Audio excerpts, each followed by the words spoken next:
Hi guys, welcome back to our channel TNPC Kingdom. So நம்ம இன்னைக்கு இந்த வீடியோவில் பாலிடிக்ஸில் நெக்ஸ்ட் டாபிக் தான் பார்க்க போகிறோம். ஆல்ரெடி ஷெட்யூல் 1ல் பாலிடிக்ஸில் இருந்த டாபிக் இந்தியன் கான்ஸ்டியூஷனுக்கான வீடியோஸ் வந்து உங்களுக்கு அப்லோட் ஆயிருக்கும், பார்த்துருப்பீங்க. ஸோ ஷெட்யூல் 1க்கான டெஸ்ட் வந்து கோகுல் சார் சொன்ன மாதிரி வெட்னஸ்டே வந்து வருது. ஸோ ஜிஎஸ் மற்ற வீடியோஸ்லாம் வந்து அப்லோட் ஆயிருக்கும். ஸோ அதை பார்த்துட்டு படிச்சிருக்கவங்க வந்து ஃபுல்லாக வந்து ரிவைஸ் பண்ணிவிட்டு வெட்னஸ்டே டெஸ்ட் அட்டன் பண்ணுங்கள். ஃபுல் போர்ஷன்ஸ் வந்து ஷெட்யூல் 1 வந்து ஃபுல்லாக கவர் பண்ணாதவங்க எந்த அளவுக்கு கவர் பண்ணியிருக்கீங்களோ அதை வச்சு நீங்கள் வந்து ஷெட்யூல் 1க்கான டெஸ்ட் வந்து அட்டன் பண்ணுங்கள். நான் படிக்கலை, எனக்கு வந்து ஃபுல் தரவு இல்லைன்னு சொல்லிட்டு டெஸ்ட் அட்டன் பண்ணாமல் இருக்காதீங்க. வாட் எவர் நீங்கள் வந்து தெரிஞ்சு வச்சுருக்கீங்கன்றத ஒரு சின்ன ஒரு டெஸ்ட் மூலயமா வந்து நீங்களே ஒரு அனலைஸ் மாதிரி வச்சுட்டு நெக்ஸ்ட் ஷெட்யூலில் வந்து நீங்கள் எந்த அளவுக்கு கான்சென்ட்ரேட் பண்ணணும் அப்படின்றதுக்கான ஒரு நெக்ஸ்ட்டு ஒரு மோட்டிவேஷனாகவும் இருக்கும். ஓகே, நம்ம வந்து என்னதான் படிச்சிருந்தாலும் சில இடத்துல வந்து ஸ்டக் ஆகுறதெல்லாம் வந்து நமக்கு டெஸ்ட்டில் தான் தெரியும். ஸோ டெஸ்ட் அட்டன் பண்ணுங்கள். All the best for the test. இப்போ ஷெட்யூல் 2ல் பார்த்தீங்கன்னா ஜிஎஸ்ல வந்து இந்தியன் பாலிடிக்ஸில் சென்ட்ரல் கவர்மெண்ட் டாபிக் இருக்குது. Economics before independence and after independence இருக்குது. ஸோ இந்த ஷெட்யூல்ல இருந்து உங்களுக்கு ஜிஎஸ் இங்கிலீஷ் மீடியம்கான டாபிக்ஸ் வந்து டியூஸ்டேவும் தேர்ஸ்டேவும் வந்து அப்லோட் ஆகும். ஆல்ரெடி கோகுல் சார் வந்து உங்களுக்கு சொல்லியிருப்பாரு லைவ்ல. ஸோ அதனால் இன்னைக்கு டியூஸ்டே இந்த பாலிடிக்ஸ் டாபிக் வந்து நம்ம இன்னைக்கு பார்க்க போகிறது வந்து சென்ட்ரல் கவர்மெண்ட். ரொம்ப ரொம்ப இம்பார்ட்டண்ட் அண்ட் ஈஸியாக புரிஞ்சிக்கக்கூடிய டாபிக், அனலைஸ் பண்ணிக்கலாம். ஸோ இதில் எந்த ஒரு டிஃபிகல்ட்டியும் இருக்காது. பட் ஆனால் இதில் கொஞ்சம் நிறையவே கான்சென்ட்ரேஷன் தேவை. சென்ட்ரல் கவர்மெண்ட்டை பொறுத்த வரைக்கும் சென்ட்ரல் கவர்மெண்ட்னா என்ன, அதில் யார் யாரெல்லாம் இருக்காங்க, எத்தனை பாகங்களாக இருக்குது, யாருக்கு எந்த பவர் இருக்குது, இதெல்லாம் தான் நம்ம பார்க்க போகிறோம். ஸோ வீடியோக்குள்ளே போகிறதுக்கு முன்னாடி உங்ககிட்ட ஒரு சின்ன ஃபேவர் தான் காய்ஸ். வீடியோவை பார்க்குறீங்க இல்லையா, உங்களுக்கு இந்த வீடியோ யூஸ்ஃபுல்லாக இருக்கும் இல்லையா, அதே மாதிரி யூஸ்ஃபுல்லாக இருக்க மற்றவங்களுக்கும் இந்த வீடியோ ரெஃபர் ஆகணுன்றதுக்காக நீங்கள் ஒரு சின்ன லைக் போட்டிங்கன்னா இந்த வீடியோ தேவைப்படுறவங்களுக்குமே வந்து ரெஃபர் ஆகும். அதுமாரி பர்சனலாக நீங்கள் குரூப் எக்ஸாமுக்கு ப்ரிப்பேர் பண்ணுற மாதிரி உங்களுக்கு தெரிஞ்சவங்களும் யாருன்னா குரூப் எக்ஸாம் ப்ரிப்பேர் பண்ணுவாங்க இல்லையா, அவங்களுக்குமே வந்து நீங்கள் இந்த மாதிரி வீடியோ வந்து இருக்குது, இங்கிலீஷ் மீடியம்க்கும் ஜென்ரல் சயின்ஸில் வந்து வீடியோஸ் அப்லோட் பண்ணுறாங்க அப்படின்ட்டு ரெஃபர் பண்ணுங்கள். சாதிக்கணும்னு நினைக்கிற நிறைய பேருக்கு ஜிஎஸ்ல வந்து இங்கிலீஷ் மீடியம் வீடியோஸ் வந்து யூடியூப்பில் கிடைக்காதது ஒரு அப்டக்கலாக இருக்கும். ஸோ இந்த மாதிரி வீடியோஸ் வந்து இந்த சேனலில் அப்லோட் பண்ணுறாங்கன்னு நீங்கள் பர்சனலாக ரெஃபர் பண்ணுங்கள். நிறைய பேருக்கு அது ஹெல்ப்ஃபுல்லாக இருக்கும். ஸோ அதுக்கப்புறம் இன்னொரு முக்கியமான விஷயம் காய்ஸ், வீடியோவை கடைசி வரைக்கும் ஸ்கிப் பண்ணாமல் பாருங்கள். நீங்கள் இது வந்து மற்ற கண்டென்ட் வீடியோ, என்டர்டெயின்மெண்ட் வீடியோ வந்தால் நீங்கள் ஸ்கிப் பண்ணுறதில்ல. ஸ்கிப் பண்ணிங்கனாலும் you may did not lose anything. But வந்து இது வந்து ஃபுல் அண்ட் ஃபுல் உங்கள் ஒரு வாழ்க்கையை திருப்பி போடக்கூடிய வீடியோவாக இருக்கிறதுனால each and every second is important for you in this video. So வந்து கடைசி வரைக்கும் வந்து ஸ்கிப் பண்ணாதீங்க. நீங்கள் ஸ்கிப் பண்ணுற இடத்துல மேபி எதனா ஒரு இன்ஃபர்மேஷன் சொல்லலாம், கன்வே பண்ணலாம், அதை நீங்கள் வந்து லாஸ் பண்ணிடுவீங்க. ஸோ வீடியோவை கடைசி வரைக்கும் ஸ்கிப் பண்ணாமல் பாருங்கள். ஸோ வித்தவுட் எனி டிலே வாங்க வீடியோக்குள்ளே போகலாம். சென்ட்ரல் கவர்மெண்ட், மத்திய அரசாங்கம். ஸோ இந்த டாப்பிக்கில் நம்ம இன்றைக்கி என்னென்ன பார்க்க போகிறோம்னு பார்த்தீங்கன்னா, பிரசிடென்ட்னா யார், வைஸ் பிரசிடென்ட், அவங்களோட பவர்ஸ் என்ன, பிரைம் மினிஸ்டர், கவுன்சில் ஆஃப் மினிஸ்டர்ஸ்னால் யார், லோக்சபானா என்ன, ராஜ்யசபானா என்ன, அப்புறம் சுப்ரீம் கோர்ட்னா என்ன, இதெல்லாம் தான் இன்றைக்கான டாப்பிக்கில் பார்க்க போகிறோம். So first introduction. The central government is the supreme government in our country. The headquarter of a central government is at New Delhi. Article 52 to 78 in Part 5 of Indian Constitution deals with the Union Executive. அதாவது நம்மளோட central government வந்து இந்த நாட்டோடைய supreme government சொல்கிறாங்க, முதன்மை அரசாங்கம் அப்படின்ட்டு சொல்கிறாங்க. இந்த சென்ட்ரல் கவர்மெண்ட்டோட ஹெட் குவார்ட்டர்ஸ் எங்கே இருக்குன்னு பார்த்தீங்கன்னா நியூ டெல்லியில் இருக்குது. அதே மாதிரி இந்தியன் கான்ஸ்டியூஷனில் யூனியன் எக்ஸிக்யூட்டிவோட அந்த ஆர்டிகல்ஸ்லாம் வந்து எதில் வந்து அடங்கியிருக்கு பார்த்தீங்கன்னா, பார்ட் 5ல் ஆர்டிகல் 52 to 78 அதில் வந்து அடங்கியிருக்கு அப்படின்னு சொல்கிறாங்க. அதாவது நம்ம இந்த சென்ட்ரல் கவர்மெண்ட்கான ரூல்ஸ் அண்ட் ரெகுலேஷன்ஸ், இந்த லாஸ்லாம் வந்து ஆர்டிகல் 52லேருந்து 78க்குள்ளே தான் வரும் அப்படின்ட்டு சொல்கிறாங்க. The central government consists of three organs, namely Union Executive, Legislature and Judiciary. The central government வந்து மூணு பாகமா பிரிக்கலாம். யூனியன் எக்ஸிகியூட்டிவ் அதாவது தலைமை நிர்வாகம், நம்மளோட நாட்டை வந்து நிர்வாகம் பண்ணி கொண்டு போறதுல யார் யார் இருக்காங்க, அவங்களுக்கு என்ன பவர் இருக்குன்றது தான் வந்து யூனியன் எக்ஸிகியூட்டிவ்ல அடங்கும். லெஜிஸ்லேச்சர் சட்டமன்றம், சட்டத்திட்டங்களை வகுத்து நாட்டை வந்து வழி நடத்துறது. ஜுடிஷியர்னா நீதித்துறை. So the Union Executive consists of the President of India, the Vice President and the Council of Ministers headed by the Prime Minister and Attorney General of India. இந்த யூனியன் எக்ஸிகியூட்டிவ்ல யார் யாரெல்லாம் இருப்பாங்கன்னு பார்த்தீங்கன்னா, president of India, vice president, council of ministers அமைச்சரவை குழு, அப்புறம் இவங்களை வந்து தலைமை தாங்கிறது யாருன்னு பார்த்தீங்கன்னா பிரைம் மினிஸ்டர், அப்புறம் அட்டார்னி ஜெனரல்லாம் வந்து யூனியன் எக்ஸிகியூட்டிவ்ல இருப்பாங்கன்னு சொல்றாங்க. ஸோ இந்த மைண்ட் மேப் பாருங்க, இதை பார்த்தீங்கன்னா உங்களுக்கு கிளியரா புரியும்.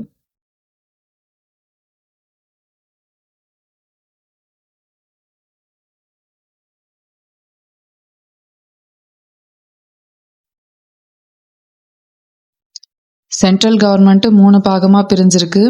எக்ஸிகியூட்டிவ் நிர்வாகம் பண்றவங்க, அதுக்கு அடியில் அதாவது இந்த நாட்டை வந்து நிர்வாகம் பண்றவங்கள யார் யாரெல்லாம் வருவாங்கன்னு பார்த்தீங்கன்னா, பிரசிடென்ட் ஆஃப் இந்தியா, அவருக்கு கீழே vice president, prime minister of India, council of ministers, இவங்கெல்லாம் வந்து நம்ம எக்ஸிகியூட்டிவ்க்கு கீழே வருவாங்க. நெக்ஸ்ட் லெஜிஸ்லேச்சர், அது கீழே வந்து பார்லிமெண்ட் வருவாங்க. அதாவது லெஜிஸ்லேச்சர் சட்டமன்றத்தை பார்லிமெண்ட்னு சொல்லுவாங்க அப்படின்ட்டு சொல்லலாம். அங்க இருக்கு பாத்தீங்களா, ப்ளூ கலர்ல ஹைலைட் பண்ணிருக்க லைனை பாருங்க. த legislature known as the parliament. இந்த பார்லிமெண்ட்டை வந்து ரெண்டா பிரிக்கலாம், ராஜ்யசபா, லோக்சபா. ராஜ்யசபாவில் வந்து மொத்தம் 250 மெம்பர்ஸ் இருக்காங்க. அதில் 238 பர்சன்ஸ் வந்து ஸ்டேட் அசம்பிளிஸ்ல இருந்து எலெக்ட் ஆகி போறவங்க, அதாவது வந்து மாநிலத்திலிருந்து தேர்தல் மூலயமா தேர்வாகி ராஜ்யசபாக்கு போவாங்க. 12 பர்சன்ஸ் வந்து டைரக்டா வந்து பிரசிடென்டால நாமினேட் பண்ணப்பட்டு அந்த ராஜ்யசபாக்கு அனுப்பப்படுவாங்க. நெக்ஸ்ட் லோக்சபால பாத்தீங்கன்னா டோட்டலா 545 மெம்பர்ஸ் இருப்பாங்க. அதுல வந்து 543 மெம்பர்ஸ் வந்து மக்களால வந்து தேர்தல் மூலயமா தேர்வாகி லோக்சபாக்கு போவாங்க. அதுல வந்து 2 பர்சன்ஸ் வந்து பிரசிடென்டால டைரக்டா நாமினேட் செய்யப்பட்டு லோக்சபாக்கு அனுப்பப்படுவாங்க. அந்த 2 பர்சன்ஸுமே வந்து ஆங்கிலோ இந்தியனா இருப்பாங்க. நெக்ஸ்ட் ஜுடிஷியரி, நீதிமன்றம். அந்த நீதிமன்றத்துக்குள்ள கீழே வந்து சுப்ரீம் கோர்ட் ஆஃப் இந்தியா, அதுக்கும் கீழே சீஃப் ஜஸ்டிஸ் ஆஃப் இந்தியா, அதுக்கப்புறம் other judges 27. So supreme court of India உச்ச நீதிமன்றம், அதுக்கு கீழே வந்து சீஃப் ஜஸ்டிஸ் இருப்பாரு, அதுக்கும் கீழே வந்து 27 மற்ற நீதிபதிகள் இருப்பாங்க அப்படின்ட்டு சொல்றாங்க. ஸோ இதுதான் வந்து நம்மளோட சென்ட்ரல் கவர்மெண்ட். இதை தான் நம்ம வந்து இப்போ கொஞ்சம் டீட்டெயில்டா பார்க்க போறோம். ஸோ ஃபர்ஸ்ட் இங்க பாருங்க, it consists of 2 houses, namely the Rajya Sabha and Lok Sabha. The Union Judiciary consists of Supreme Court of India. So வந்து பார்லிமெண்ட் வந்து ரெண்டு ஹவுஸா பிரியுது. ஒன்று வந்து ராஜ்யசபா அண்ட் லோக்சபா. ராஜ்யசபாவை வந்து அப்பர் ஹவுஸ்ன்னு சொல்லுவாங்க, லோக்சபாவை வந்து லோவர் ஹவுஸ்ன்னு சொல்லுவாங்க. அது மாதிரி யூனியன் ஜுடிஷியரி வந்து எதை வந்து கொண்டு இருக்குன்னு பார்த்தீங்கன்னா, சுப்ரீம் கோர்ட் ஆஃப் இந்தியா தான் யூனியன் ஜுடிஷியரி அப்படின்ட்டு சொல்றாங்க. இப்போ நம்ம பிரசிடென்ட் ஆஃப் இந்தியாவை பார்க்க போறோம். இந்த பிரசிடென்ட் ஆஃப் இந்தியா தான் வந்து நம்மளோட இந்தியாவுடைய முதல் குடியரசுத் தலைவர். அவர் தான் வந்து ஃபர்ஸ்ட் பர்சன் ஆஃப் இந்தியா. அவருக்கு அப்புறம் தான் வந்து மற்ற எல்லா குடிமக்களும் அப்படின்ட்டு சொல்லுவாங்க. வாங்க டீட்டெயிலா பார்ப்போம். த president is the nominal executive authority. The chief executive of the Indian Union is the president. He is designated as the first citizen of India. அதாவது நம்ம பிரசிடென்ட் குடியரசுத் தலைவர் தான் வந்து நாமினல் எக்ஸிகியூட்டிவ் அத்தாரிட்டியா இருக்காரு. அதாவது இப்ப நம்ம முன்னாடி பார்த்தோம் இல்லையா, லோக்சபா ராஜ்யசபாக்கெல்லாம் வந்து பர்சன்ஸை வந்து நாமினேட் பண்ணி அனுப்புறாரு இல்லையா, அந்த பவர் வந்து பிரசிடென்ட்டுக்கு தான் இருக்கு. இந்த மாதிரி சபாக்கெல்லாம் வந்து பர்சன்ஸை நாமினேட் பண்ணி அனுப்புற பவர் வேற யாருக்கும் கிடையாது, பிரசிடென்ட்டை தவிர. அவருக்கு தான் வந்து நாமினல் எக்ஸிகியூட்டிவ் அத்தாரிட்டி இருக்கு அப்படின்னு சொல்றாங்க. The chief executive of Indian Union is the president. நம்மளுடைய பிரசிடென்ட் தான் வந்து நம்ம நாட்டோடைய யூனியனோடைய சீஃப் எக்ஸிகியூட்டிவ். அதாவது அவருக்கு தான் வந்து அந்த நாட்டை நிர்வாகம் பண்ணி கொண்டு போறதுக்கு முக்கிய பங்கு இருக்கு, அவருக்கு தான் நிறைய பவர்ஸ் இருக்கு அப்படின்ட்டு சொல்றாங்க. He is designated as the first citizen of India. அவர் தான் வந்து இந்திய நாட்டோடைய முதல் குடிமகன் அப்படின்ட்டு சொல்றாங்க. ஸோ கிட்டத்தட்ட பார்த்தீங்கன்னா இப்போ நம்ம குடும்பத்துக்கு எப்படி நம்ம அப்பாவோ he's the head of the family அப்படின்ட்டு சொல்றோமோ அதே மாதிரி தான் நம்ம நாட்டுக்குன்னு பார்த்தீங்கன்னா பிரசிடென்ட் தான் வந்து ஃபர்ஸ்ட் சிட்டிசன் ஆஃப் இந்தியா அப்படின்ட்டு சொல்றாங்க. நம்ம ஃபேமிலிலேயே வந்து கம்பேர் பண்ணீங்கன்னா நம்ம அம்மாவுக்கு இருக்க பவர்ஸ், அந்த ஃபேமிலி ரன் பண்றதுக்கு அம்மாவுக்கு இருக்க பவரோட ஒரு படி மேல அப்பாவுக்கு இருக்கும் இல்லையா, அதே மாதிரி தான் என்னதான் மற்ற ministers, council of ministers, prime மினிஸ்டர்ஸ்க்குலாம் பவர் இருந்தாலும் பிரசிடென்ட்டுக்கு வந்து அதை விட எக்ஸ்ட்ரா பவர் இருக்கு. அவரை தாண்டி எந்த ஒரு நடவடிக்கையும் நடக்க முடியாது. நம்மளே ஒரு இடத்துல வந்து சில பொருள்லாம் கேட்டோம்னா, இப்போ ஒரு பிஸ்கெட், பென்சில், நோட்டு இந்த மாதிரி பொருள்லாம் வந்து அம்மாவால முடியும், அதெல்லாம் வாங்கி கொடுத்துருவாங்க. அவங்களுக்கு வந்து அந்த இடத்துல அப்பாவோட பர்மிஷன் தேவைப்படாது. இதுவே அந்த ஒரு பட்ஜெட்டுக்கு மேல ஒரு பொருள் வந்து நம்ம கேட்கும்போது என்ன சொல்லுவாங்க, எனக்கு தெரியாது, நீ அப்பாட்ட கேட்டுக்கோன்னு சொல்றாங்க இல்லையா, அதே மாதிரி தான் ஒரு கட்டத்துக்கு மேல இதுக்கான பெர்மிஷன் வந்து நம்ம பிரசிடென்ட் தான் கொடுக்கணும் அப்படின்ற மாதிரி இருக்கும். அந்த இடத்துல பிரசிடென்ட்டோடைய எக்ஸிகியூஷன் தான் தேவைப்படும். நெக்ஸ்ட் பாருங்க, he is the supreme commander of the armed force. முப்படைகள்னு சொல்லுவோம் இல்லையா, அந்த முப்படைகளுக்கான சுப்ரீம் கமாண்டராக வந்து நம்ம பிரசிடென்ட் தான் இருக்காரு அப்படின்னு சொல்றாங்க. இது வந்து புக்கோட இன்ஃபர்மேஷன். பட் 2019 இருந்து அந்த முப்படைக்கான கமாண்டராக வந்து நம்ம பிரசிடென்ட் இருக்கிறத வந்து நிறுத்திட்டாங்க. அதுக்குன்னு தனியாக ஒரு நபரை போட்டு முப்படைகளுக்கான கமாண்டர்ன்ட்டு வைக்கிறாங்க. ஸோ புக் இன்ஃபர்மேஷன் படி நமக்கு வந்து சுப்ரீம் கமாண்டர் வந்து ஆர்ம்டு ஃபோர்ஸ்க்கு வந்து நம்ம பிரசிடென்ட் சொல்றாங்க. The president is also the constitutional head of the union executive.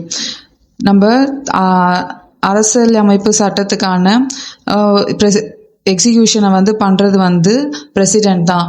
அந்த அரசியல் அமைப்பு சட்டத்தை நம்ம நாட்டில் வந்து வழிநடத்தி கொண்டு போகிறதுக்கு வந்து முக்கிய பங்காளராக இருக்கிறது வந்து பிரசிடென்ட் சொல்கிறாங்க. According to Article 53 of the Constitution, the executive power of the Union shall be vested in the President, which shall be exercised by him directly or through officers subordinate to him in accordance with Constitution. So நான் already சொன்ன மாதிரி இந்த லெசனோட topic முன்னாடியிலே article 52 இருந்து 78 வரைக்கும் தான் நம்ம இந்த central கவர்மெண்ட்ல ஆர்டிகல்ஸ் வந்து உள்ளடங்கியிருக்கும். அதாவது இந்த சென்ட்ரல் கவர்மெண்ட்ல என்னென்னலாம் ஆர்டிகல்ஸ் வரும்னா இந்த ஆர்டிகல்ஸ்குள்ள தான் வரும் அப்படின்னு சொல்றாங்க. இந்த லெசன்ல நம்ம ஃபர்ஸ்ட் பார்த்த ஆர்டிகல் என்னன்னா ஆர்டிகல் 53, அதாவது பிரசிடென்ட்டுக்கான பவர் இருக்க ஆர்டிகல் என்னன்னா, நம்ம இந்த நாட்டில் எந்த ஒரு செயலுமே வந்து பிரசிடென்ட் வந்து டைரக்டாகவும் செய்யலாம், இல்லை அவருக்கான சபார்டினேட் ஆஃபீஸர்ஸ் அலாட் பண்ணியிருப்பாங்க இல்லையா, அவங்கள வச்சும் வந்து சில பவர்ஸ் வந்து எக்ஸிக்யூட் பண்ணலாம் அப்படின்ட்டு சொல்கிறாங்க. Article 53, executive power of the union shall be vested in the president which shall be exercised by him டைரக்டாகவும் பிரசிடென்ட்டே வந்து அதை வந்து எக்ஸிக்யூட் பண்ணலாம், இல்லை அப்படின்ட்டா அவங்களுக்கான சபார்டினேட் ஆஃபீஸர்ஸை வச்சு அதை வந்து ப்ரொசீட் பண்ணலாம் அப்படின்னு சொல்கிறாங்க. Next, qualification for the election as president. ஒரு நபர் வந்து குடியரசுத் தலைவருக்கான போட்டியில் வந்து கலந்துக்கிறதுக்கு அவருக்கு என்னெல்லாம் தகுதி வேணும் அப்படின்றத பார்க்க போகிறோம். He should be a citizen of India. அவர் ஃபர்ஸ்ட் அண்ட் ஃபோர்மோஸ்ட் குவாலிஃபிகேஷன், அவர் வந்து இந்திய நாட்டை சேர்ந்தவராக இருக்கணும், சிட்டிசன் ஆஃப் இந்தியாவாக இருக்கணும் அப்படின்ட்டு சொல்கிறாங்க. He must have completed the age of 35 years. அவருக்கு 35 வயது பூர்த்தியாக இருக்கணும் அப்படின்ட்டு சொல்கிறாங்க. He must not hold any office of profit under the union, state or local government. அவர் இந்த யூனியன், ஸ்டேட், லோக்கல் கவர்மெண்ட்ல வருமானம் வரக்கூடிய எந்த பதவியிலையும் வந்து இருக்கக்கூடாது அப்படின்னு சொல்றாங்க. அந்த மாதிரி இருந்தா அவர் வந்து குடியரசுத் தலைவர் போட்டியிட முடியாது. எந்த ஒரு பதவியிலையும் இல்லாம கவர்மெண்ட் சம்பளம் வரக்கூடிய, கவர்மெண்ட்ல ப்ராஃபிட் வரக்கூடிய எந்த ஒரு மெம்பராகவும் இருக்கக்கூடாது, ஸ்டேட்லயோ சென்ட்ரல்லையோ யூனியன்லயோ இருக்கக்கூடாது அப்படின்னு சொல்றாங்க. He should have the other qualifications required to become a member of the Lok Sabha. அதே மாதிரி மக்களவை கூட்டத்தில் வந்து லோக்சபால வந்து மெம்பர் ஆகக்கூடிய மற்ற குவாலிஃபிகேஷனும் இருக்கணும் அப்படின்ட்டு சொல்றாங்க. His or her name should be proposed by at least 50 electors and seconded by another 50 electors of the electoral college which elects the president. அந்த பிரசிடெண்ட்டை வந்து எலெக்ட் பண்ணுறதுக்கு வந்து எலெக்ட் பண்ணுறவங்க எலக்டோரல் காலேஜில் தான் எலெக்ட் பண்ணுவாங்க. அதாவது எலக்டோரல் காலேஜில் இருக்க மெம்பர்ஸ் தான் வந்து பிரசிடெண்ட்டை வந்து தேர்வு பண்ணுவாங்க. அதில் இப்போ எலக்டோரல் காலேஜில் ஒரு 100 பேர் இருக்காங்கன்னு வச்சுக்கோங்களேன். அதில் வந்து 50 மெம்பர்ஸ் வந்து அவரை வந்து எலெக்ட் பண்ணணும், 50 மெம்பர்ஸ் வந்து அவரை வந்து ப்ரொப்போஸ் பண்ணணும். அதாவது 50% பேர் வந்து அவரை முன்மொழியணும், 50% பேர் வந்து அவரை வந்து வழிமுறையணும் அப்படின்ட்டு சொல்கிறாங்க. The president cannot be a member of a parliament or of a state legislature. If he is a member of any legislature, his seat will be deemed to have been vacated on the date he or she assumes the office of the president. இப்போ வந்து ஒரு நபர் வந்து குடியரசுத் தலைவராக ஆகணும்னா அவர் வந்து பார்லிமெண்ட்லேயோ இல்லை ஸ்டேட் லெஜிஸ்லேச்சர்லேயோ வந்து மெம்பராக இருக்கக்கூடாது. அப்படி அவர் மெம்பராக இருக்கார் அப்படின்னா அவர் குடியரசு தலைவர் ஆகிறதுக்கு முன்னாடி அந்த பதவியிலிருந்து பதவி நீக்கம் செய்யப்பட வேண்டும். அவர் அந்த மாதிரி அந்த பதவியிலிருந்து விலகினதுக்கு அப்புறம் தான் குடியரசுத் தலைவராக வந்து நியமனம் பண்ணுவாங்க அப்படின்ட்டு சொல்கிறாங்க. ஸோ இந்த குவாலிஃபிகேஷன்ஸ்லாம் இருந்தால் தான் ஒரு நபர் வந்து பிரசிடெண்ட்டாக ஆக முடியும் அப்படின்ட்டு சொல்கிறாங்க. Next, it is a well-known fact that the President of India resides at Rashtrapati Bhavan in New Delhi. The residence and the office of the President are located in the same building. However, he has 2 other office cum residence where he conducts office at least once a year. They are the Retreat Building at Shimla and Rashtrapati Nilayam at Hyderabad. These locations, one in north and other in south, symbolize the unity of the country and unity of the diverse culture of the people. அதாவது என்ன சொல்கிறாங்கன்னா, நம்ம president of India எங்கே இருக்காருன்னா ராஷ்டிரபதி Pawan new டெல்லியில் இருக்குது. அந்த new டெல்லியில் ராஷ்டிரபதி பவன்லே தான், அந்த பில்டிங்லேயே தான் அவருக்கு வந்து வீடும் இருக்குது, அதே பில்டிங்கில் தான் அவருக்கு வந்து ஆஃபீஸும் இருக்குது அப்படின்னு சொல்கிறாங்க. இந்த ராஷ்டிரபதி பவனை தவிர வேற எங்கெல்லாம் அவருக்கு ஆஃபீஸ் இருக்குன்னு பார்த்தீங்கன்னா 2 ஆஃபீஸ் இருக்குன்னு சொல்கிறாங்க. ரெசிடென்ஸ் கம் ஆஃபீஸ், அதாவது அவர் அங்கேயும் தங்கிக்கலாம் செய்யலாம், ஆஃபீஸும் இருக்குது அப்படின்றாங்க. எங்கே இருக்குன்னா, ஒன்று வந்து ரீட்ரீட் பில்டிங் ஷிம்லாவில் இருக்குது, அப்புறம் ராஷ்டிரபதி நிலையம்ன்றது ஹைதராபாத்தில் இருக்குது. இந்த 2 ஆஃபீஸ்லேயுமே வந்து ஒரு வருஷத்துக்கு ஒரு டைமாவது அவர் வந்து ஆஃபீஸ் கண்டக்ட் பண்ணணும், அதாவது மீட்டிங் கண்டக்ட் பண்ணணும் அப்படின்னு சொல்கிறாங்க. இப்போ இந்த 2 ஆஃபீஸுமே வந்து ஷிம்லா அண்ட் ஹைதராபாத்தில் இருக்கு இல்லையா, இது வந்து ஒன்று வந்து நார்த் சைட், ஷிம்லான்றது நார்த் ஆஃப் இந்தியா அண்ட் ஹைதராபாத்ன்றது சவுத் ஆஃப் இந்தியா. இதுவே வந்து ஏதோ டினோட் பண்ணுது அப்படின்னு பார்த்தீங்கன்னா, நம்ம நாட்டோட ஒற்றுமையும் நம்ம நாட்டு மக்களோட கலாச்சாரத்தை ஒருங்கிணைக்கிறதையும் வந்து குறிக்கிறது அப்படின்ட்டு சொல்கிறாங்க. Next, election of president. ஒரு நபர் வந்து எப்படி வந்து பிரசிடெண்ட்டாக எலெக்ட் பண்ணுறாங்க, அவருடைய குடியரசுத் தலைவரோட எலெக்ஷன் எப்படி நடக்குது அப்படின்ட்டு பார்க்கலாம். The president is elected by the electoral college in accordance with the system of proportional representation by mean of single transferable vote. ஒரு பிரசிடெண்ட்டை வந்து எலெக்ட் பண்ணுறவங்க, நான் ஆல்ரெடி முன்னாடி சொன்ன மாதிரி எலக்டோரல் காலேஜில் இருக்க மெம்பர்ஸ் தான் வந்து பிரசிடெண்ட்டை வந்து எலெக்ட் பண்ணுறாங்க. எந்த சிஸ்டம் படி பார்த்தீங்கன்னா ப்ரொபோஷனல் ரெப்ரசன்டேஷன், அதாவது சிங்கிள் டிரான்ஸ்ஃபரபிள் ஓட்டு. நான் வந்து இவருக்கு ஓட் பண்ணுறேன், நான் வந்து ஒரு 2-3 பேர் நிற்கிறாங்கன்னா நான் இவருக்கு ஓட் பண்ணுறேன், நான் இவருக்கு ஓட் பண்ணுறேன்ட்டு அந்த எலக்டோரல் காலேஜில் இருக்க மெம்பர்ஸை வந்து கேட்டு சிங்கிள் டிரான்ஸ்ஃபரபிள் ஓட் மூலயமா சிஸ்டம் மூலயமா வந்து பிரசிடெண்ட்டை வந்து எலெக்ட் பண்ணுறாங்க. ஸோ இந்த எலக்டோரல் காலேஜில் யாரெல்லாம் இருக்காங்க, மெம்பர்ஸ் யாருன்னு பார்த்தீங்கன்னா, elected members of both house of parliament and elected members of the states and elected members of national capital territory of Delhi and Puducherry. அதாவது எலெக்டட் மெம்பர்ஸ்னா தேர்தல் மூலிமா தேர்வு செய்யப்பட்ட members of both houses of parliament. Rajya Sabha and லோக்சபாவில் எலெக்ட் ஆன மெம்பர்ஸ் மட்டும் தான் எலக்டோரல் காலேஜில் மெம்பர்ஸாக இருக்க முடியும். பிரசிடெண்ட்டால் நாமினேட் செய்யப்படுறாங்களே அவங்க வந்து எலக்டோரல் காலேஜில் இருக்க மாட்டாங்க. அப்புறம் எலெக்டட் மெம்பர்ஸ் ஆஃப் த ஸ்டேட்ஸ்லேருந்து எலெக்ட் ஆகி போகிற மெம்பர்ஸ். அதுக்கப்புறம் வந்து நேஷ்னல் கேபிட்டல் டெரிட்டரி, டெல்லியில் இருக்க நேஷ்னல் கேபிட்டல் டெரிட்டரி, அப்புறம் புதுச்சேரி டெரிட்டரியில் இருக்க மெம்பர்ஸ் வந்து எலெக்டட் மெம்பர்ஸ் வந்து எலக்டோரல் காலேஜில் மெம்பர்ஸாக இருக்காங்கன்னு சொல்கிறாங்க. இவங்களாம் தான் வந்து சிங்கிள் டிரான்ஸ்ஃபரபிள் ஓட் சிஸ்டம் மூலயமா பிரசிடெண்ட்டை வந்து எலெக்ட் பண்ணுறாங்க. Once elected as the president has to take an oath of office before the Chief Justice of India. ஒரு நபர் வந்து குடியரசுத் தலைவராக எலெக்ஷனில் வந்து தேர்வு செஞ்சு முடிஞ்சதுக்கப்புறம் பிரசிடெண்ட்டாக ஆனதுக்கப்புறம் ஃபர்ஸ்ட் வந்து அவர் வந்து உறுதிமொழி ஏற்றுக்கணும். யார் முன்னாடின்னு பார்த்தீங்கன்னா சீஃப் ஜஸ்டிஸ் ஆஃப் இந்தியா. கேட்கக்கூடிய கேள்விங்க இம்பார்ட்டன்ட், நோட் பண்ணிக்கோங்க.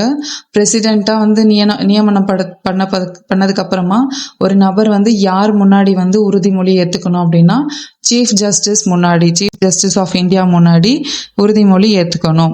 த president is elected for a term of 5 years and can be reelected. So ஒரு குடியரசுத் தலைவருக்கான காலகட்டம் எவ்வளோன்னு பார்த்தீங்கன்னா 5 வருஷம். அந்த 5 வருஷம் முடிஞ்சதுக்கப்புறம் மறுபடியும் ஒரு எலெக்ஷன் வச்சு குடியரசுத் தலைவரை வந்து நியமனம் பண்ணுவாங்க. மறுபடியும் ஆல்ரெடி இருந்த அந்த பிரசிடென்ட்டே வந்து அந்த எலெக்ஷனில் ரீஎலெக்ஷனுக்கு அப்பீல் பண்ணலாம். ஸோ எப்படி வந்து ஒரு பிரசிடெண்ட்கான குவாலிஃபிகேஷன் என்ன, அவரை வந்து எப்படி எலெக்ட் பண்ணுவோம் அப்படின்றத பார்த்தாச்சு. இப்போ ஒரு பிரசிடெண்ட்டாக ஆனதுக்கப்புறம் அவர் அந்த நாட்டை நிர்வாகம் பண்ணுறதுக்கு என்னென்ன பவர்ஸ் இருக்குது அப்படின்ட்டு பார்ப்போம். Executive powers. Article 77 requires that every executive action of the Union shall be taken in the name of President. அதாவது நம்ம நாட்டில் எந்த ஒரு முக்கிய வந்து நிர்வாக பணியை வந்து யார் எடுக்கணும்னா பிரசிடென்ட் தான் எடுக்கணும். இவரை தாண்டி வந்து எந்த ஒரு முடிவையும் எடுக்கிறதுக்கு நம்ம நாட்டில் யாருக்குமே ரைட்ஸ் இல்லை அப்படின்ட்டு சொல்கிறாங்க. He appoints the Prime Minister and the other members of the Council of Ministers, distributing portfolios to them on the advice of the Prime Minister.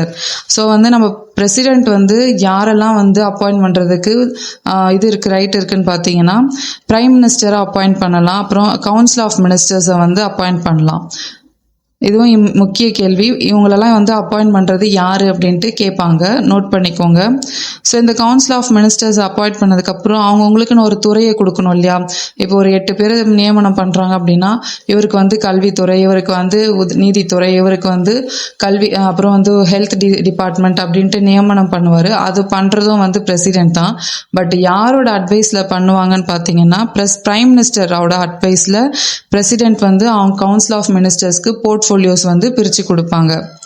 இந்த பிரைம் மினிஸ்டர் கவுன்சில் ஆஃப் மினிஸ்டர்ஸையும் தாண்டி நிறைய முக்கியமான பதவிகளுக்கான போஸ்ட்டுக்கான அப்பாயின்மெண்ட்டையும் பண்ணுறது வந்து பிரசிடென்ட் தான். என்னன்னு பாருங்கள், ரொம்ப ரொம்ப இம்பார்ட்டன்ட்.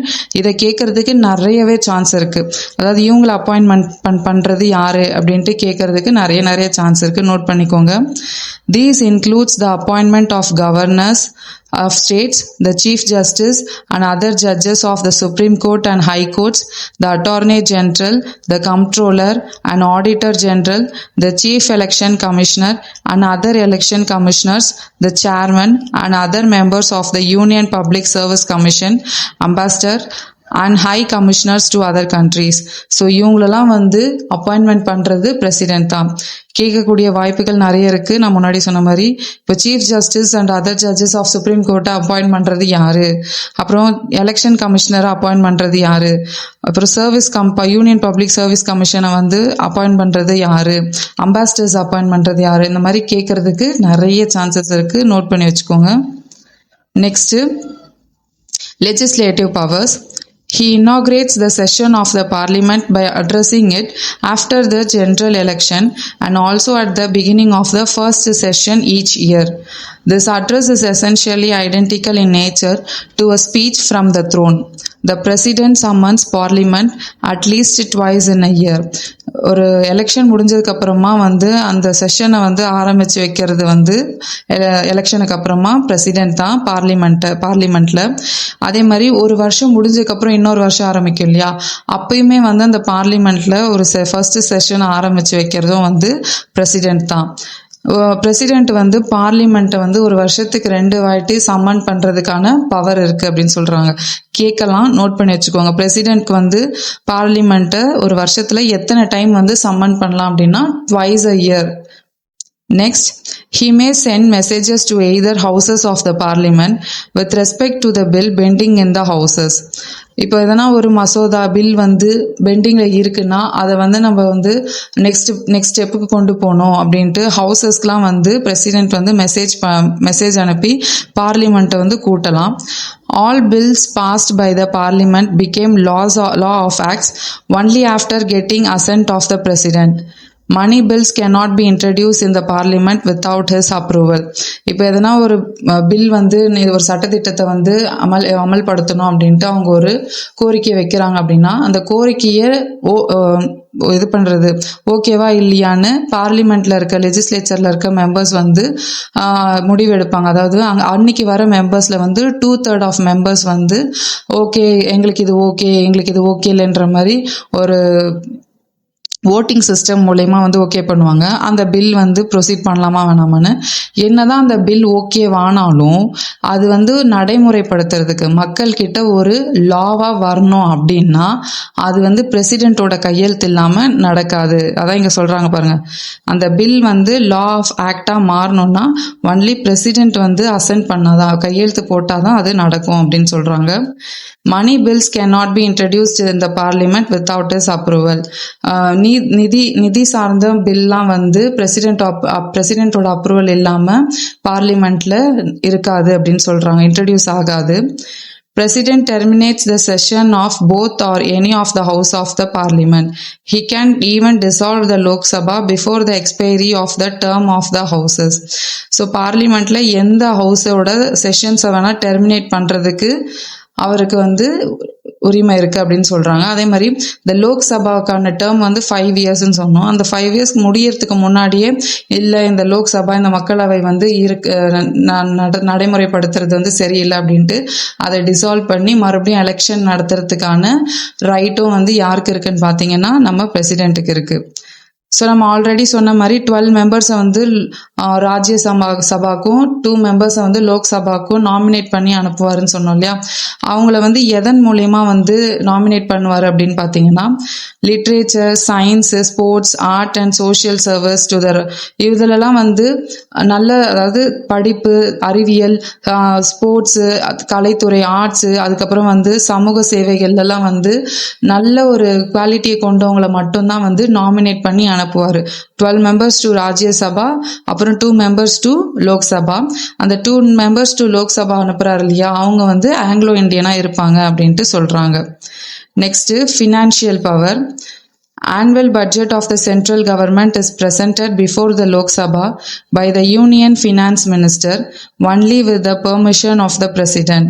So நம்ம லோக் சபா முன்னாடி யூனியன் ஃபினான்ஸ் மினிஸ்டர் வந்து அந்த சென்ட்ரல் கவர்மெண்ட்டோட ஆனுவல் பட்ஜெட்டை ப்ரெசென்ட் பண்ணுவாங்க. ஆனால் எப்படி யாரோடைய பர்மிஷனோடன்னு பார்த்தீங்கன்னா பிரசிடென்ட்டோட பர்மிஷனோட தான். இந்த பிரசிடென்ட் பர்மிஷன் கொடுக்கலன்னா யூனியன் ஃபினான்ஸ் மினிஸ்டர் வந்து லோக்சபா முன்னாடி ஆனுவல் பட்ஜெட்டை பிரசன்ட் பண்ண முடியாது, தாக்கல் பண்ண முடியாது அப்படின்ட்டு சொல்றாங்க. The Constitution of India places the contingency fund of India is at the disposal of President. No demand for the grant can be made except on his recommendation. He can make advances out of the contingency fund of India to meet any unexpected expenditure. அதாவது சில துறைகளுக்கெல்லாம் வந்து fund கொடுங்க அப்படின்ட்டு போய் கேட்கறது வந்து வழக்கம். அப்படி வந்து அந்த கண்டிஜென்சி இந்தியாவுடைய சேமிப்புல இருந்து ஒரு துறைக்கு வந்து நம்ம ஃபண்டு கொடுக்கணும் அப்படின்னா பிரசிடென்ட்டோடைய அலோவன்ஸ் இல்லாம, நாலேஜ் இல்லாம கொடுக்க முடியாது. பிரசிடென்ட் ஓகேன்னு சொன்னா மட்டும்தான் அவர் வந்து அந்த கண்டிஜென்சி ஃபண்டை வந்து நமக்கு கொடுக்க முடியும். அதே மாதிரி அந்த கண்டிஜென்சி ஃபண்டை வந்து அவர் வந்து யூஸ் பண்றது எப்போ யூஸ் பண்ணலாம்னா, இந்தியாக்கே வந்து ஒரு எதிர்பாராத சமயம், எதிர்பாராத ஒரு செலவு வருதுன்னா அவர் அதை யூஸ் பண்ணலாம், அன்எக்ஸ்பெக்டட் எக்ஸ்பெண்டிச்சருக்கு யூஸ் பண்ணலாம் அப்படின்ட்டு சொல்றாங்க. Next, He constitutes a finance commission after every 5 years. ஒரு 5 ஆண்டுக்கு ஒரு முறை வந்து ஃபினான்ஸ் கமிஷன் வச்சு அந்த கான்ஸ்டியூஷன் எப்படி நடக்குது அப்படின்னு சொல்லிட்டு கான்ஸ்டியூட் பண்ணலாம். யாரு? பிரசிடென்ட். நோட் பண்ணிக்கோங்க, ஃபினான்ஸ் கமிஷனை கான்ஸ்டியூட் பண்றது யாரு அப்படின்னா பிரசிடென்ட் இப்படின்னு கேட்கலாம். ஃபினான்ஸ் கமிஷனை வந்து பிரசிடென்ட் வந்து எத்தனை வருஷத்துக்கு ஒரு டைம் வந்து கான்ஸ்டியூட் பண்ணுவாருன்னு கேட்டால் 5 years once. ஸோ இந்த ஒரு லைனில் 2 விதமான கேள்வி அடங்கியிருக்கு, நோட் பண்ணிக்கோங்க. நம்ம எப்பவுமே படிக்கும்போது இப்படி தான் படிக்கணும், இப்படியும் கேட்கலாம் அப்படியும் கேட்கலான்ற போது அது ஒரு விஷயமா நம்ம மனசில் எப்படி பதிச்சுக்கணும்னா, எந்த விதத்தில் கேள்வி கேட்டாலும் அதுக்கு நம்ம பதில் சொல்லக்கூடிய விதத்தில் நம்ம அதை படிச்சுக்கணும். அதே மாதிரி இந்த ஹவுஸ் ஒய்ஃப்ஸ்க்குலாம் வந்து சில இடத்துல வந்து படிக்கிறதுக்கு டைமே கிடைக்காது. நீங்கள் நிறைய பேர் கமெண்ட் பண்ணுறதை நான் பார்த்துட்டு தான் இருக்கேன். ஸோ உங்களுக்கான நான் முன்னாடி ஆல்ரெடி சொல்லியிருந்தேன், எக்கனாமிக்ஸ் வீடியோஸில் சொல்லியிருந்தேன். ஆனால் அது இன்னும் அந்த வீடியோ அப்லோட் ஆயிருக்கா இல்லையான்னு தெரியல. இன்னைக்குள்ள எல்லா பெண்டிங் வீடியோஸ்லாம் அப்லோட் ஆகும் அப்படின்னு சொல்லிட்டு கோகுல் சார் உங்களுக்கு அன்னைக்கு லைவ் கிளாஸ்லேயே சொல்லியிருந்தாரு. வீடியோஸ்லாம் இருக்கு, ஒன்று நாங்கள் அப்லோட் பண்ணிடுவோம்னு சொன்னாங்க. ஸோ அப்லோட் ஆகும். நான் மறுபடியும் இந்த வீடியோலையும் சொல்கிறேன், நிறைய பேர் வந்து எங்களுக்கு படிக்க டைம் இல்லைன்னு சொல்கிறீங்க, எங்களுக்கு புரியுது. பட் வந்து நம்ம 2026 நமக்கான வருஷம்ன்ட்டு நம்ம இறங்கி இப்போ உட்காந்து படிக்கிறோம். டைம் வந்து நம்ம தான் வந்து பிரிச்சுக்கணும். ஹவுஸ் ஒய்ஃப்லாம் மோஸ்ட்லி பகல் டைமில் படிக்க ரொம்ப கஷ்டம். ஸோ நைட் டைமை வந்து யூஸ் பண்ணிக்கோங்க. ஈவன் இப்போ நான் உங்களுக்கு கிளாஸஸ் எடுக்கிறேன் இல்லையா, எனக்குமே வந்து 2 பசங்க இருக்காங்க. ஒரு 2.5 இயர்ஸ்ல ஒரு குழந்தை, 2 monthsல வந்து நியூ பார்ன் பேபி இருக்கு. எனக்கு பகல்ல வந்து இந்த கிளாஸ் ரெடி பண்றதுக்கு சுத்தமா டைம் இருக்காது. நான் வந்து என்னோட நைட் டைமை தான் வந்து ஸ்பெண்ட் பண்றேன். அந்த மாதிரி நம்ம வந்து நமக்கான ஒரு அச்சீவ்மெண்ட் வந்து பண்ணணும் அப்படின்றப்ப நிறைய சாக்ரிஃபைஸ் பண்ணணும். ஸோ வந்து எல்லாரும் தூங்குற நேரத்தில் நம்மளும் தூங்கிட்டோம்னா நம்ம கனவை வந்து அடைய முடியாது. இப்பத்துல இருந்து இப்பயே எதுக்கு நம்ம கண் முழிச்சு படிக்கணும், எக்ஸாம் நெருக்கத்துல பார்த்துக்கலாம் அப்படின்னு இல்லாம இப்பத்துல இருந்தே நம்ம வந்து நமக்கான ஒரு கோல்ல வந்து அச்சீவ் பண்ணணும். நம்மள வந்து ஒரு சிற்பம் வந்து எப்படி செதுக்குனாதான், கல் வந்து செதுக்குனாதான் சிற்பமாகும், அதே மாதிரி நம்மள இப்பத்துல இருந்தே செதுக்கணும். ஒரு தவம் மாதிரி இருந்து படிச்சாதான் நம்மளோட கோலை அச்சீவ் பண்ண முடியும். ஸோ கஷ்டப்பட்டு படிக்கணும். அதுக்கு இந்த ஒரு வருஷத்துக்கு உங்களுக்கு என்னெல்லாம் ஹெல்ப் வேணுமோ எங்களோட சேனல் டிஎன்பிஎஸ்சி கிங்டம் வந்து உங்களுக்கு ஹெல்ப் பண்ணும். ஸோ வீடியோஸ் வந்து கண்டினியூஸாக அப்லோட் ஆகும். அதனால் அதை யூஸ் பண்ணி நீங்கள் படிங்க. அதேமாதிரி யாருக்கெல்லாம் தேவைப்படுதோ அவங்களுக்குலாம் ரெஃபர் பண்ணுங்கள். வீடியோவை லைக்கும் பண்ணுங்கள். அப்போ தான் தேவைப்படுறவங்களுக்கு அதுவாகவே தானாகவும் ரெஃபர் ஆகும். ஓகேங்களா, வாங்க கண்டினியூ பண்ணலாம் கிளாஸை. Judicial powers. Article 72 confers on the President power to grant pardons, reprieves, respites or remissions of punishment, or to commute the sentence of any person convicted of an offense. Article 72 படி சில பேர்லாம் வந்து தண்டனை பெற்றிருப்பாங்க இல்லையா, supreme court, high court மூலயமா. அதாவது மரண தண்டனை, ஆயுள் தண்டனை, இத்தனை கால வருடம் வந்து இதுல ஜெயில இருக்கணும் அப்படின்னு சொல்லிட்டு இவங்களுக்குலாம் வந்து மன்னிப்பு கொடுக்கறது, அந்த தண்டனையில இருந்து விடுவிக்கிறதுக்கான பவர் யாருக்கு இருக்குன்னு பாத்தீங்கன்னா பிரசிடென்ட்டுக்கு தான் இருக்கு அப்படின்னு சொல்றாங்க. எந்த ஆர்டிக்கல் அடிப்படையிலனா 72 அடிப்படையில. நோட் பண்ணிக்கோங்க, ஆர்டிக்கல் 72 படி தண்டனை பெற்ற நபரை வந்து விடுவிக்கிறதுக்கான பவர் யாருக்கு இருக்குன்னு பாத்தீங்கன்னா குடியரசுத் தலைவருக்கு இருக்கு. Military powers. Article 53(2) lays down the supreme command of the defense force of the Union shall be vested in the President, and the exercise thereof shall be regulated by law.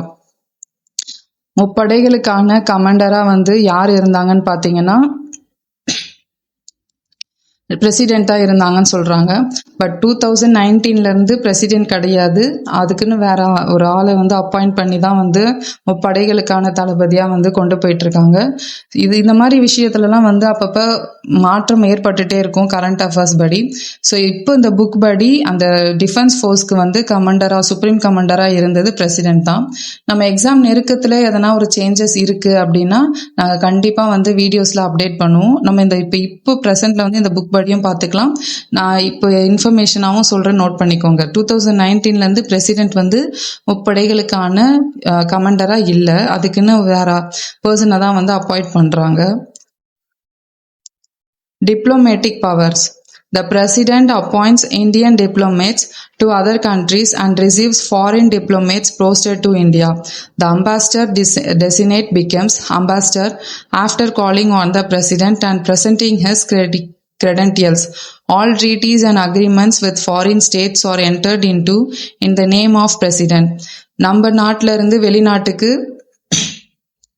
இந்திய தூதர்கள் அனுப்புறதா இருந்தாலும் சரி, தேர்வு பண்ணி, இல்லை வெளிநாட்டு தூதர்களை நம்ம நாட்டுக்கு யார் வரணும்ட்டு அப்பாயிண்ட் பண்றதா இருந்தாலும் சரி, பிரசிடென்ட் தான் பண்ணணும். அவரோட நாலேஜ் இல்லாம அந்த தூதர்களை வந்து நியமனம் பண்ண முடியாது அப்படின்னு சொல்றாங்க. அதே மாதிரி வெளிநாட்டு மாநிலங்களோடையோ இல்லை வெளிநாடுகளோடையோ வந்து நம்ம எதனா ஒரு ஒப்பந்தம் போடணும், இல்லை எதனா ட்ரீட்டி வந்து சைன் பண்ணணும் அப்படின்னா பிரசிடென்ட் மட்டும்தான் பண்ண முடியும். வேற யாருமே வந்து வெளிநாட்டுகளுடைய தொடர்புல வந்து எந்த ஒரு அக்ரிமெண்ட்டையும் சைன் பண்ண முடியாது அப்படின்ட்டு சொல்றாங்க. Next, emergency power. The president has been empowered by the constitution to proclaim national emergency under Article 352, state emergency under Article 356, financial emergency under Article 360. Kerala and Punjab are the states where the president's rule was imposed for maximum number of times, that is 9 times in both states.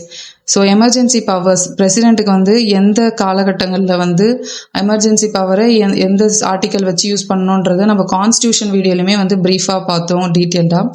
அதாவது national emergency article 352 படி, அதுக்கப்புறம் state emergency under article 356, financial emergency article 360. அதாவது national எமர்ஜென்சினா வெளிநாட்டில இருந்து போர் புரியறவங்க இல்லை உள்நாட்டிலே வந்து ஆயுதம் ஏந்தி போர் புரியறாங்க அப்படின்னா நேஷனல் எமர்ஜென்சியை வந்து பிரசிடென்ட் வந்து அமல்படுத்தலாம் ஆர்டிகல் 352 படி. ஸ்டேட் எமர்ஜென்சினா ஆர்டிகல் 356 படி அந்த நாட்டில் வந்து ஸ்டேட் லெஜிஸ்லேச்சர் வந்து ஒழுங்காக நடக்கலை, அந்த இடத்துல வந்து ரீஎலெக்ஷன் வச்சு புதிய தலைவரை வந்து நியமனம் பண்ணணும்னா அங்கே அப்போ நடக்கிற வந்து ஒரு அரசியலமைப்பை வந்து நம்ம நிறுத்தி புது எலெக்ஷன் வச்சு புதிய தலைவரை நியமனம் பண்ணுவாங்க. அந்த காலகட்டம் இருக்கு இல்லையா, எலெக்ஷன் நடந்து புதிய தலைவர் வர வரைக்கும் அந்த மாநிலத்தில் வந்து பிரசிடென்ட் தான் ரூல் பண்ணுவார்.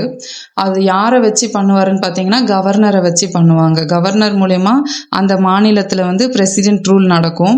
இங்கே இந்த ப்ளூ கலர் பாக்ஸ் பாருங்க, இந்த மாதிரி பிரசிடென்ட் ரூல் வந்து நடந்த ஸ்டேட்ஸ் எதுன்னு பார்த்தீங்கன்னா கேரளா அண்ட் பஞ்சாப். எத்தனை வாட்டி பிரசிடென்ட் ரூல் நடந்திருக்குன்னா கேரளாலையும் 9 டைம்ஸ் நடந்திருக்கு, பஞ்சாப்லையும் 9 டைம்ஸ் நடந்திருக்குன்னு சொல்றாங்க. நோட் பண்ணிக்கோங்க, ரொம்ப ரொம்ப இம்பார்ட்டன்ட். இந்தியாவில் எந்தெந்த மாநிலங்களில் வந்து பிரசிடென்ட் ரூல் நடந்திருக்கு அப்படின்னு சொல்லிட்டு கீழே ஆப்ஷன்ஸ்ல வந்து நிறைய ஸ்டேட்ஸை வந்து கொடுக்கலாம். கர்நாடகா, ஆந்திர பிரதேஷ், கேரளா, பஞ்சாப், அசாம், அதுக்கப்புறம் பீகார், இந்த மாதிரி கொடுத்துட்டு கேட்கலாம். எந்த மாநிலத்துலன்னு பார்த்தீங்கன்னா கேரளா அண்ட் பஞ்சாப். அதே மாதிரி இன்னொரு கேள்வி கேட்கறதுக்கு வாய்ப்பு என்னன்னா எத்தனை டைம் நடந்திருக்குன்னு கேட்கலாம். 9 டைம்ஸ், 2 ஸ்டேட்லையுமே வந்து 9 டைம்ஸ் நடந்திருக்கு.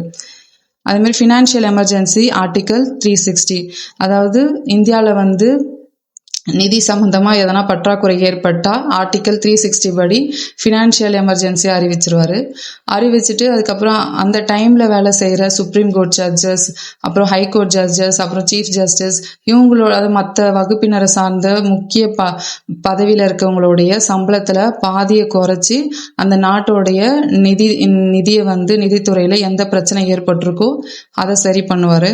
பட் இது வரைக்கும் வந்து ஃபினான்ஷியல் எமர்ஜென்சி நம்ம இந்தியாவில் ஏற்படலை. ஸோ இதை பற்றிலாம் நம்ம வந்து கான்ஸ்டியூஷன் டாபிக்ஸ்லேயே பார்த்தோம். இன்னும் கொஞ்சம் இதை பற்றி தெரிஞ்சுக்கணும்னு நினைக்கிறவங்க அந்த கான்ஸ்டியூஷன் வீடியோவை ரெஃபர் பண்ணுங்கள். ரிமூவல் ஆஃப் த பிரசிடென்ட்டை வந்து நம்ம எப்போ பணி நீக்கம் பண்ணலாம், எந்த சர்க்கம்ஸ்டன்ஸ்லாம் அவரோட பதவியிலேருந்து அவரை விலக்கலாம் அப்படின்னு பாருங்க. The president may be writing under his hand addressed to the vice president resign his office. அதாவது ஃபர்ஸ்ட் அவரே வந்து இல்லை எனக்கு இந்த பதவி வேணான்னு தான் கைப்பட ராஜினாமா கடிதத்தை எழுதி அவரோட பணியை வந்து பணி நீக்கம் செய்யலாம். அவர் யாருக்கு அந்த இதை வந்து ரெசிக்னேஷன் லெட்டர் எழுதணும்னு பார்த்தீங்கன்னா வைஸ் பிரசிடென்ட். அங்கே இருக்கு பாருங்க, ரொம்ப ரொம்ப இம்பார்ட்டன்ட். பிரசிடென்ட் அவரோட பதவியிலேருந்து விலகணும்னா ரெசிக்னேஷன் லெட்டரை அவர் கைப்பட எழுதி யார்கிட்ட இது பண்ணணும், வைஸ் பிரசிடென்ட்டுக்கு தான் அவர் வந்து எழுதுவார். Next, the president may for violation of the constitution be removed from office by impeachment in the manner provided in Article 61. Article 61 படி ஒரு சட்டவிரோதமான செயலோ இல்லை நாட்டுக்கு விரோதமான செயலை செய்கிறார் அப்படின்னா குடியரசுத் தலைவர் அவர் ஆர்டிகல் 61 படி நம்ம குடியரசுத் தலைவர் பதவியிலிருந்து பணி நீக்கம் செய்யலாம் அப்படின்னு சொல்றாங்க. The impeachment action can be brought about in the form of resolution in either house of the parliament. It must be supported by not less than 1/4 of the total strength of the house for its introduction. அதாவது இப்போ அவரை வந்து பணி நீக்கம் செய்யணும் அப்படின்னா அவர் என்ன தப்பு பண்ணியிருக்காரு, என்ன வயலேஷன் பண்ணியிருக்காருன்றத பார்லிமெண்ட் முன்னாடி கொண்டு வந்து அந்த பார்லிமெண்ட்ல இருக்க மெம்பர்ஸ் வந்து ஓகே இவரை வந்து பணி நீக்கம் பண்ணலாமா இல்லையான்றதுக்கு ஓட்டிங் மெத்தட்ல மாதிரி ஓட் பண்ணுவாங்க. அதில் வந்து 1/4 ஆஃப் பீப்புள் வந்து ஓகே இவரை வந்து நம்ம வந்து பிரசிடென்ட் பதவியிலேருந்து பணி நீக்கம் பண்ணலாம் அப்படின்ற மாதிரி சப்போர்ட் பண்ணால் அவரை வந்து ஆர்டிகல் 61 படி வயலேஷன் பண்ணியிருக்காரு, நாட்டுக்கு விரோதமா செயல்பட்டிருக்காரு அப்படின்னு சொல்லிட்டு அதன் அடிப்படையில பணி நீக்கம் செய்வாங்க. நெக்ஸ்ட் இன்னொன்னு என்னன்னா, the president shall in spite of the conclusion of his term continue to hold office until his successor enters upon his office. அவரோட காலகட்டம், ஆட்சி காலகட்டம் 5 வருஷம் சொன்னோம் இல்லையா அவரோட டேர்ம். அந்த டேர்ம் முடிஞ்சு அடுத்த எலெக்ஷன் மூலயமா புதிய பிரசிடென்ட், குடியரசுத் தலைவர் வந்து நியமனம் ஆவாங்க இல்லையா, அந்த புதிய பிரசிடென்ட் வர வரைக்கும் அவரோட டேர்ம் முடிஞ்சாலுமே அந்த ஆஃபீஸை வந்து வழி நடத்தி கொண்டு போகலாம் அப்படின்ட்டு சொல்றாங்க. புதுசாக எலெக்ஷன் மூலயமா எலெக்ட் ஆன பிரசிடென்ட் வந்து உள்ள வர வரைக்கும் முன்னாடி இருந்த பிரசிடென்ட்டே வந்து அந்த நாட்டை வந்து நிர்வாகம் செய்து கொண்டு போகலாம் அப்படின்ட்டு சொல்றாங்க. ஸோ இதோட பிரசிடென்ட்கான டாபிக் முடிஞ்சிருச்சு. இதுல எதனா உங்களுக்கு டவுட்னா கமெண்ட் செக்ஷன்ல கேளுங்க. ஸோ இது அடுத்த வந்து டாபிக் பார்த்தீங்கன்னா வைஸ் பிரசிடென்ட். இதுல இருந்து நம்ம நெக்ஸ்ட் பார்ட் வீடியோல பார்ப்போம். இப்போ பார்த்த வரைக்கும் உங்களுக்கு எதனா டவுட் இருந்ததுன்னா கீழே கமெண்ட் செக்ஷன்ல கேளுங்க. அதே மாதிரி நீங்க கேட்டிருந்தீங்க ஒரு சில பேர் வந்து கமெண்ட் செக்ஷன்ல டெய்லி டெஸ்ட் வைங்க, எங்களுக்கும் யூஸ்ஃபுல்லாக இருக்கும், எங்களை வந்து நாங்கள் வந்து அனலைஸ் பண்ண மாதிரி இருக்கும் அப்படின்னு சொல்லியிருந்தீங்க. ஸோ இதுக்கு வந்து நான் ஜிஎஸ்ல இங்கிலீஷ் மீடியம் அப்புறம் தமிழ் மீடியம்க்குலாம் வந்து இது இருக்கும் இல்லையா, படிச்சிருப்பீங்க. வீக்லி எதனா ஒரு நாளில் வந்து இல்லை தேர்ஸ்டே ஆர் ஃப்ரைடே வந்து நம்ம ஒரு சின்ன லைவ் மாதிரி வைக்கலாம். அந்த லைவ்ல வந்து இந்த ஜிஎஸ்லேருந்து எந்த மாதிரி கேள்விகள்லாம் இருக்கும் அப்படின்றத நான் வந்து லைவ்லேயே கொஸ்டின்ஸ் நான் கேட்குறேன், நீங்கள் ஆன்சர் பண்ணுங்கள். ஸோ லைவ்லேயே ஒரு சின்ன டெஸ்ட் மாதிரி நம்ம வந்து கண்டக்ட் பண்ணிக்கலாம். ஸோ வீடியோ அப்லோட் ஆனதுக்கப்புறம் நல்லா வீடியோவை ரெஃபர் பண்ணி படிங்க. நமக்கு குரூப் எக்ஸாம் பொறுத்த வரைக்கும் புக் தான் வந்து ரொம்ப ரொம்ப ரொம்ப முக்கியமான சோர்ஸு. ஃபர்ஸ்ட் நம்ம வந்து கோகுல் சார் சொன்ன மாதிரி வீடியோவில் ஃபர்ஸ்ட் புக்கை தான் வந்து நம்ம top to bottom A to Z முடிக்கணும். அதுக்கப்புறம் தான் வந்து அடுத்து என்ன அப்படின்றத பார்க்கணும். ஸோ புக்கை வந்து படிக்கும்போது எங்களோட வீடியோவை வச்சு ரெஃபர் பண்ணி புக்கை வந்து படிக்கணும். மோஸ்ட்லி வந்து நாங்கள் எல்லா இன்ஃபர்மேஷனும் முக்கியமான இன்ஃபர்மேஷனும் கொடுத்துருவோம். இந்த வீடியோஸை வந்து நீங்கள் கம்ப்ளீட்டாக முடிச்சிட்டிங்க அப்படின்னா புக்கை வந்து நீங்கள் அப்படின்ற மாதிரி. ஸோ வந்து மறக்காமல் வீடியோவை கண்டிப்பாக ஸ்கிப் பண்ணாமல் பாருங்க, அதுதான் வந்து உங்களுக்கு யூஸ்ஃபுல்லாக இருக்கும். ஸோ வீடியோவை லைக் பண்ணுங்க, உங்களை மாதிரி தேவைப்படுற மற்றவங்களுக்கும் வந்து ரெஃபர் ஆகும். எதனா டவுட்னா கீழே வந்து கமெண்ட் செக்ஷன்ல கேளுங்க. சேனலை வந்து சப்ஸ்கிரைப் பண்ணுங்க. அதே மாதிரி இந்த சேனல் தேவைப்படுறவங்களுக்கும் வந்து ரெஃபர் ஆகும். சரிங்களா, இது ஒரு ஃபேவராக நாங்கள் கேட்குறோம். ஸோ ஆல்ரெடி சொன்ன மாதிரி டவுட்னா வந்து கீழே கேளுங்க, அதுக்கும் நான் ரிப்ளை பண்ணுறேன். வைஸ் பிரசிடென்ட் டாபிக்ல இருந்து நம்ம நெக்ஸ்ட் பார்ட்ல பார்க்கலாம். தேங்க்யூ.